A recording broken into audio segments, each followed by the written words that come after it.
You were funny in an otherworldly, supernatural way, and it doesn't. That's the thing that I think comes first. I think it's having that, whatever that is. I don't understand what it is, but that ability to be funny and creative, and you have such a quick mind, and your improvisational skills are just off the hook, and your stuff is always solid gold. That's what you have.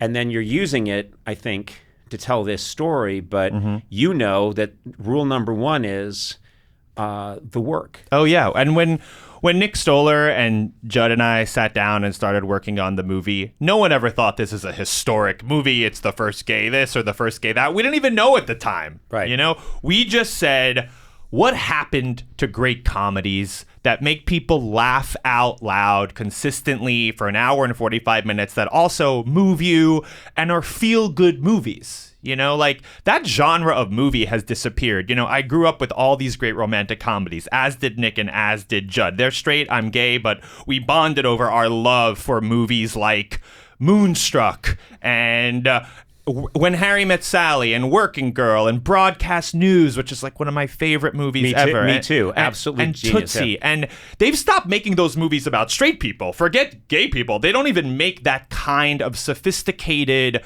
really funny, smart, moving film about straight people anymore. They've never made them about gay people. So in a way, Bros, while being historic and very new because it happens to be about a gay couple, it's also a throwback to those types of romantic comedies which they simply do not make. Yeah. And when I watch an audience watch Bros, that's the experience they're having. And on top of it, it's also unlike anything a lot of people have ever seen because of the LGBTQ of it all, but they're also just realizing, oh, wow, it's so fun to go to a movie theater and be swept away by a movie like that. You know, you've gone to these screenings now and you've seen your work and you've seen people laughing at it.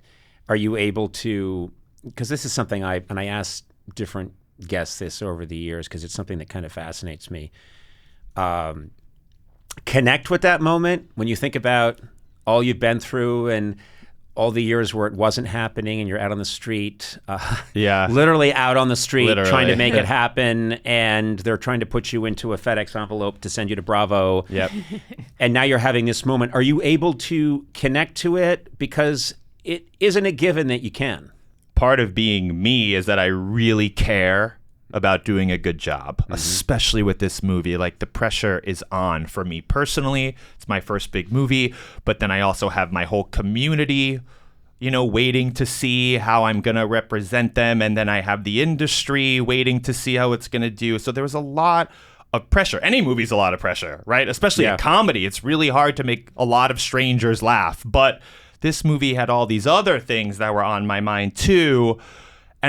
But you know what? This was such a special, rare experience, this movie.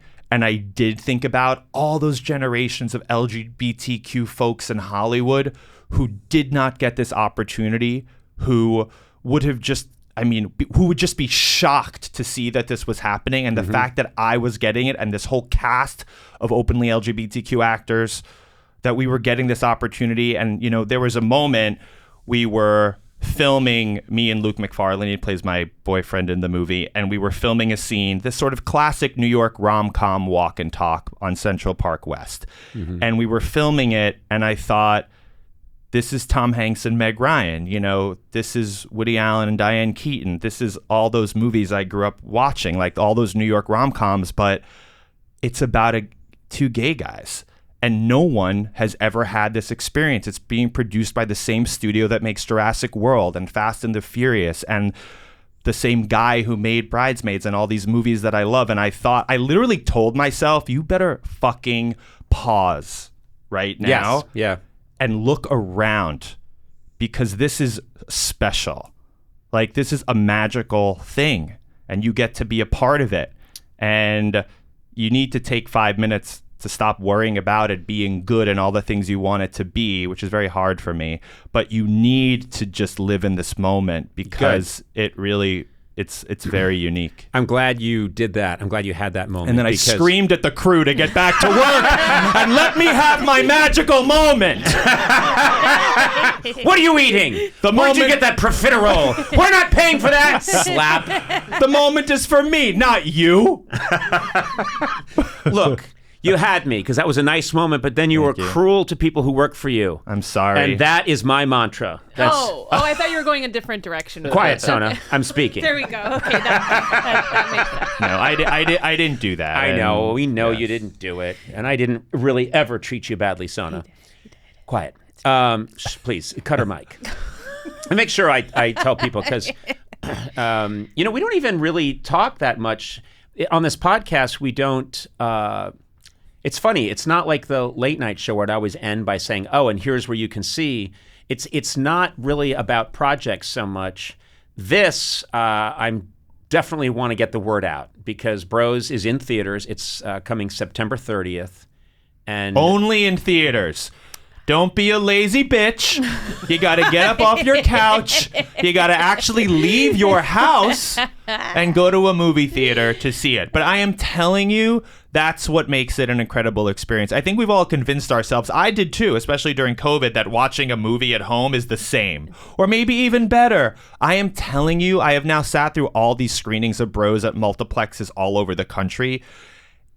We have forgotten how much fun it is to sit in a dark theater with strangers and escape our bleak, anxiety-ridden lives and all the horrible headlines and just lose ourselves and laugh for 2 hours with hundreds of people in a movie theater. Oh, the times recently that I've gone back into a movie theater, I've been ecstatic. It is. I missed it. I love it. It is so fun. Yeah. And this movie especially is a really special one to experience. It really is historic.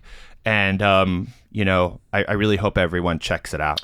Well, they will. I will. I'm looking forward to it. September 30th, which is in just a couple of days. So what did you say? Don't be a lazy bitch. I think that's the motto here. Don't be a lazy bitch. All right. Conan retired, that lazy ass. I didn't retire. I'm talking to you. I'm not at home. That's true. Eating cookies.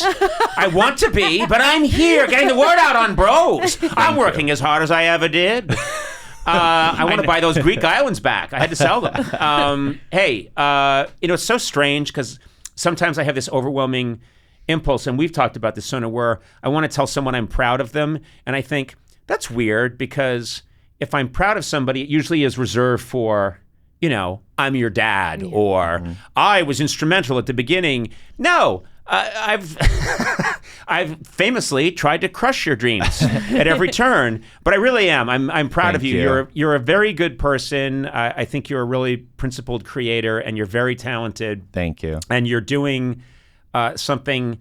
Yes, it's important, but your work is also very good. Thanks. And so it's an honor to sit with you. Honor to sit with you. And you were, all jokes aside, a real early adopter and a real early supporter of mine. And I really have always appreciated it. Oh, thank you. It's funny because we make these jokes and then I can just imagine people thinking, Conan really tried to have Billy killed.